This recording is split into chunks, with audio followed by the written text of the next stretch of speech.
Hai, hello, salam sejahtera Malaysia. Selamat datang ke channel Fels Lifestyle. Terima kasih kerana terus setia dan bersama di dalam channel ini. Saudara-saudara yang saya amat hormati, baru-baru ini kita dikejutkan dengan berita calon Perdana Menteri untuk menggantikan Anwar. Tidak lain dan tidak bukan, berita ini disampaikan oleh pemimpin pembangkang sendiri daripada Perikatan Nasional, daripada Bersatu dan PAS. Saudara-saudara, ada yang saya nak tanyalah. Ini satu soalan kepada pembangkang dan kepada Perikatan Nasional. Di dalam kepimpinan Perikatan Nasional ada Muhyiddin Yassin yang pernah menjadi Perdana Menteri. Dan pada PRU15 kita dapat lihat, sekiranya PN menang, sudah pasti yang naik jadi Perdana Menteri adalah Muhyiddin Yassin. Tapi malangnya, akhirnya Anwar yang jadi PM. Kerana telah bergabung bersama dengan PHBN, GPS, JRS dan beberapa sokongan MP yang lain. Pada akhirnya, pemilihan calon Perdana Menteri bagi Perikatan Nasional. Adakah mereka mempunyai keraguan untuk memilih ataupun menghantar semula Muhyiddin jadi PM, menjadi poster boy Perikatan Nasional? Kerana di dalam Perikatan Nasional, parti PAS yang kita dapat lihat semakin hari semakin ingin menunjukkan bahawa mereka lebih berkuasa. Bahkan pemerhati politik, penganalisis politik juga berkata, PAS perlu menunjukkan bahawa mereka adalah abang besar di dalam PN. Kerana mereka mempunyai jumlah wakil rakyat yang lebih ramai berbanding Bersatu, walaupun Bersatu yang menjadi kepimpinan tertinggi Perikatan Nasional yaitu Muhyiddin Yassin sebagai pengerusi. Saudara-saudara, dalam satu kenyataan, wajah baru politik muncul jika Hadi jadi Perdana Menteri, kata Mokhtar. Seorang pemimpin kanan PAS secara terbuka mencadangkan Abdul Hadi Awang sebagai calon PM dari pembangkang untuk ditawarkan kepada pengundi. Ahli Dewan Ulama PAS Pusat Mokhtar Senik menyatakan ciri-ciri yang ada pada presidennya itu sehingga dirasakan layak untuk memimpin kerajaan akan datang. Dalam catatannya, Mokhtar berkata dia mencadangkan nama Abdul Hadi bukan bersandar kepada sentimen atau ketaasuban, sebaliknya melihat realiti semasa. Adakah jika melihat realiti semasa, Muhyiddin tidak relevan lagi untuk menjadi poster boy Perikatan Nasional, untuk menjadi calon Perdana Menteri bagi Perikatan Nasional? Adakah dengan perkara ini Bersatu akan memprotes kerana mereka mahu Muhyiddin jadi PM? Bahkan bukan sahaja Muhyiddin, bahkan nama timbalan Presiden Bersatu, Hamzah Zainuddin sebagai ketua pembangkang juga dicalonkan menjadi Perdana Menteri. Jadi sebelum ini Anwar sebagai ketua pembangkang, PH menang dan membentuk kerajaan bersama dengan sokongan daripada parti lain, Anwar yang naik jadi Perdana Menteri. Bagaimana pula dengan Hamzah Zainuddin yang menjadi ketua pembangkang? Adakah beliau akan melepaskan peluang untuk menjadi Perdana Menteri? Bahkan PAS sendiri telah mencadangkan nama Hadi Awang. Menurut anda, tuan-tuan dan puan, siapa yang layak menjadi Perdana Menteri? Ataupun sebenarnya dengan kenyataan-kenyataan penyokong Anwar Ibrahim untuk mengekalkan Anwar sebagai PM akan menjadi kenyataan pada PRU16, Anwar akan meneruskan penggal sebagai PM, penggal seterusnya sebagai Perdana Menteri. Akhirnya mereka yang terpelanting, Anwar menang lagi. Itu adalah harapan daripada penyokong-penyokong Anwar Ibrahim dan Kerajaan Perpaduan. Apa komen anda? Hai, hello, salam sejahtera Malaysia. Selamat datang ke channel Fels Lifestyle. Tuan-tuan dan puan, terima kasih kerana terus setia dan bersama di dalam channel ini. Berita berkaitan dengan titah edendum ataupun titah tahanan rumah Najib Razak yang kini menjadi viral seluruh Malaysia di media sosial. Menjadi cerita ramai orang. Adakah Najib Razak mempunyai harapan dan peluang yang cerah untuk bebas dari penjara Kajang dan menjalani baki hukuman penjara di rumah? Berkaitan dengan Tita Edendum, kepimpinan politik di Malaysia mulai memberikan pendapat masing-masing.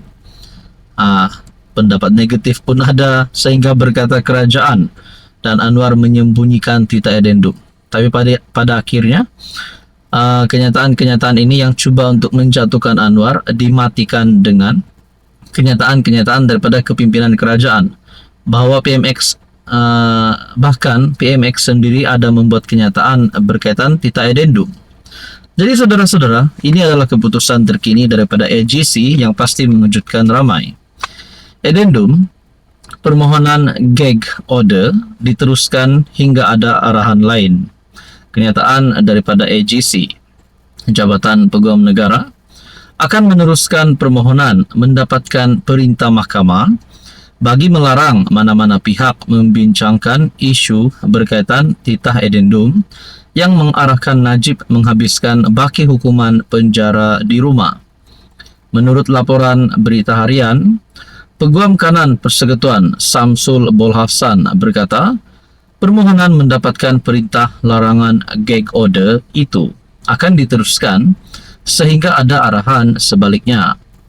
Terdahulu, Samsul pada 13 Januari lalu memberitahu media pihaknya akan memfailkan permohonan berkenaan pada 20 Januari depan dengan alasan untuk melindungi institusi diraja. Pada 14 Januari, Menteri di Jabatan Perdana Menteri Undang-Undang dan Reformasi Institusi Azalina Othman Said berkata, tidak sepatutnya ada perintah larangan membincangkan semakan kehakiman berkaitan Tita Edendum berkenaan. Tiada arahan kabinet.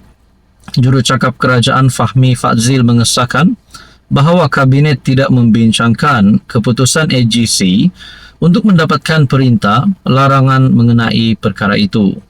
Tidak dibincangkan. Kabinet tidak mengarahkan Jabatan Peguam Negara, AGC katanya. Ini menyebabkan Naib Presiden MCA, Lawrence Low, mempersoalkan apakah kerajaan menyembunyikan sesuatu berhubung tindakan AGC itu dan menegaskan langkah itu bertentangan dengan pendirian kerajaan sebelum ini dalam memperjuangkan ketulusan. Apa komen anda? Hai, hello, salam sejahtera Malaysia. Selamat datang ke channel Fels Lifestyle. Terima kasih kerana terus setia dan bersama di dalam channel ini. Tuan-tuan dan puan yang saya amat hormati, timbul semula cerita berkaitan dengan pemilihan calon Perdana Menteri menggantikan Anwar. Kita dapat lihat kepimpinan Perikatan Nasional yang telah menyediakan calon-calon Perdana Menteri bagi kepimpinan PN. Antaranya Hadi Awang, Muhyiddin Yassin, Hamzah Zainuddin, Tuan Ibrahim Tuan Man. Jadi saudara-saudara, di sebalik calon-calon yang disebut ini, akhirnya ini satu berita yang pasti mengejutkan dan tamparan maut kepada semua pemimpin PN. Menurut Puan Zarkashi, adakah mereka ini sudah tiada harapan nak tumbangkan Anwar? Menurut Puan, tiada pemimpin Perikatan Nasional layak jadi Perdana Menteri. Semua ingkar arahan istana. Ini tamparan maut untuk Muhyiddin, untuk Hamzah Zainuddin, untuk Tuan Man, untuk Hadi Awang, untuk Menteri Besar Terengganu. Tiada pemimpin PN yang layak menjadi PM kerana semua mereka ingkar terhadap arahan istana, kata Ahli Majlis Kerja Tertinggi MKT UMNO Muhammad Puat Zarkashi. Malah katanya begitu juga dengan pengerusi PN Muhyiddin Yassin menolak cadangan yang di Pertuan Agong untuk menubuhkan kerajaan perpaduan.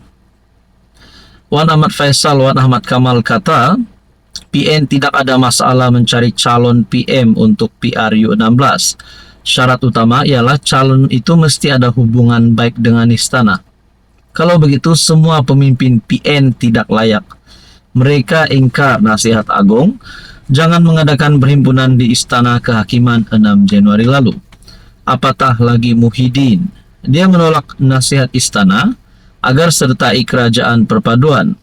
Bukan itu sahaja, Raja-Raja Melayu menolak cadangan dia teruskan darurat dan menggantungkan parlimen ketika menjadi PM, kata Muhammad Puat. Muhammad Puat mengingatkan pemimpin PN supaya tidak sesekali bermain sentimen istana bagi tujuan politik murahan.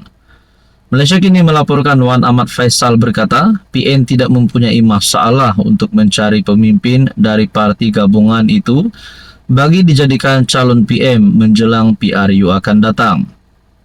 Kata bekas Ketua Pemuda Bersatu itu, PN boleh mengetengahkan lebih daripada satu nama untuk dipertimbangkan dan ditawarkan kepada pengundi.